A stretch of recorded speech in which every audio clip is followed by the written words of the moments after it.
Bolehkah kita menduplikat atau menjiplak dari website kita sendiri?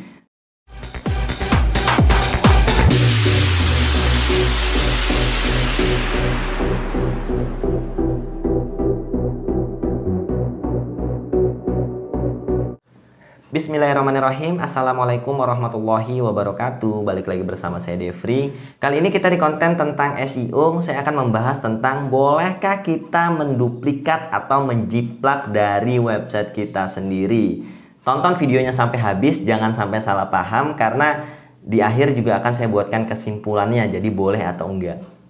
Konten ini saya kutip dari searchenginejournal.com ya, dengan judul di sana apakah Google oke dengan beberapa variasi konten yang sama. Oke, karena ini kontennya cukup menarik ya, pembahasannya juga cukup panjang ya, saya harap Anda menyediakan sedikit waktu dan menontonnya sampai habis, jangan sampai salah persepsi ya, karena menontonnya setengah-setengah. Oke, saya baca dulu. Dalam Hangout Google, John Mueller menjawab pertanyaan tentang penjiplakan diri sendiri.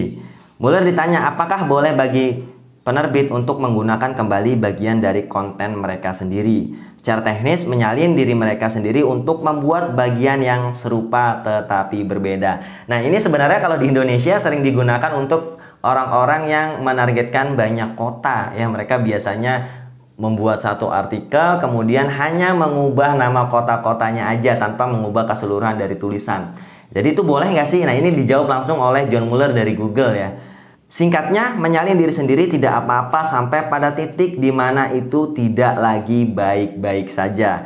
Berikut adalah penjelasan yang lebih menyeluruh tentang apa artinya itu. Jadi ada satu titik di mana menyalin itu boleh ya. Kemudian ada titik lain yang menyalin itu sudah tidak boleh, walaupun dari diri sendiri ya, dari website sendiri. Di video ini akan dijelaskan ya, mana yang boleh, mana yang tidak boleh.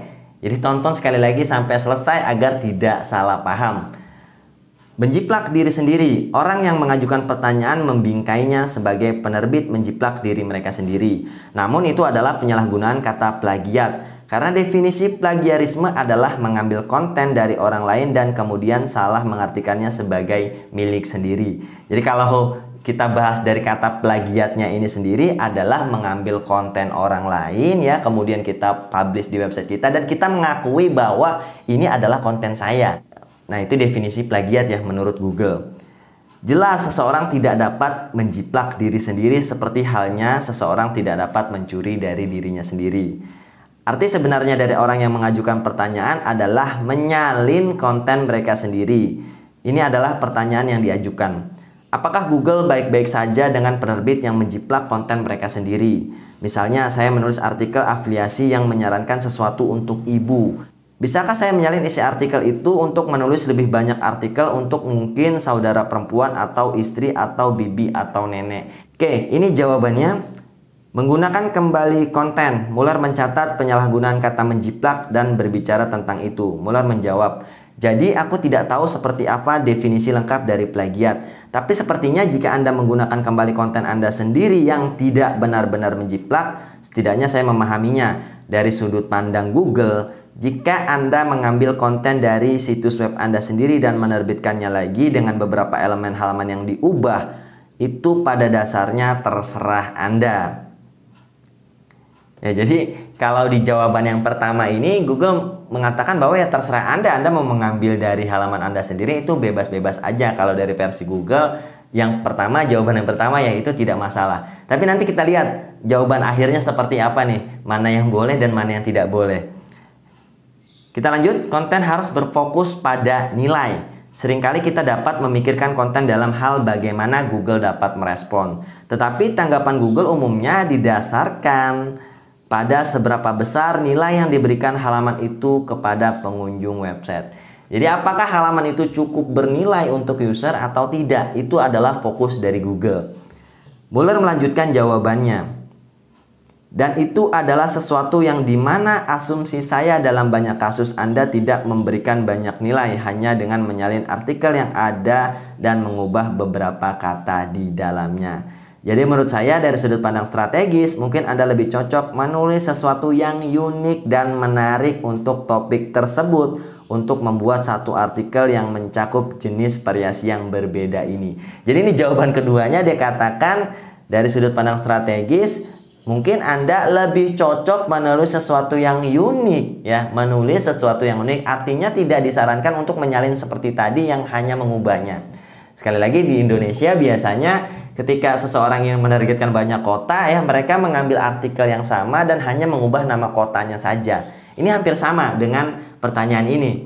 Bolehkah itu ya, kalau tadi di awal jawabannya menurut John Mueller dari versi Google-nya sendiri mungkin tidak masalah, hanya mungkin ya. Tapi dari sisi strategis tadi lebih baik membuat artikel yang unik, artinya artikel yang berbeda. Oke, jadi bukan hanya mengubah nama kotanya saja, tapi isi artikelnya juga jauh berbeda atau artikel unik. Kita lanjut ya.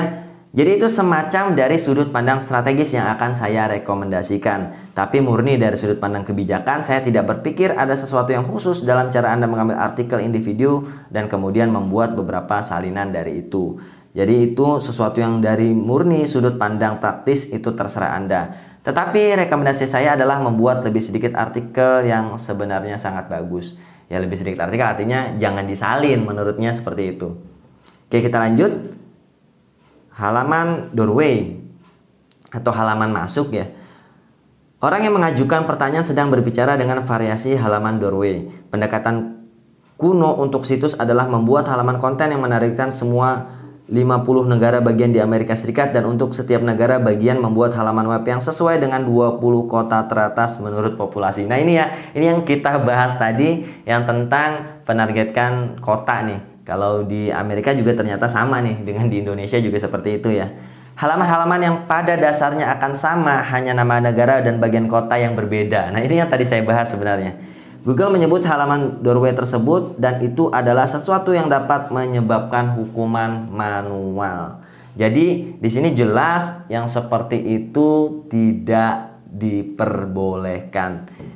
Oke, jadi saran yang di atas tadi yang dari versi Google pertama dia katakan mungkin itu tidak masalah. Ternyata begitu kita gali lagi dengan pertanyaannya, jawaban-jawaban John Mueller lebih mengerucut pada ternyata itu tidak boleh. Secara strategis itu akan bermasalah, dan terakhir di sini juga dia menyebutkan bahwa itu akan menyebabkan hukuman manual dari Google sendiri. Jadi di sini jelas ya bahwa ketika Anda menargetkan banyak kota atau membuat halaman-halaman yang hampir sama persis tulisannya, tadi hanya berbeda kotanya saja atau hanya berbeda sedikit-sedikit saja, itu akan mengakibatkan website Anda terkena hukuman manual dari Google. Jadi saran saya tetap buatlah halaman unik. Itu saja mungkin dari saya untuk kali ini. Semoga konten ini bermanfaat. Like kalau Anda suka dengan kontennya, dislike kalau Anda tidak suka. Sampai bertemu di konten-konten selanjutnya. Wassalamualaikum warahmatullahi wabarakatuh.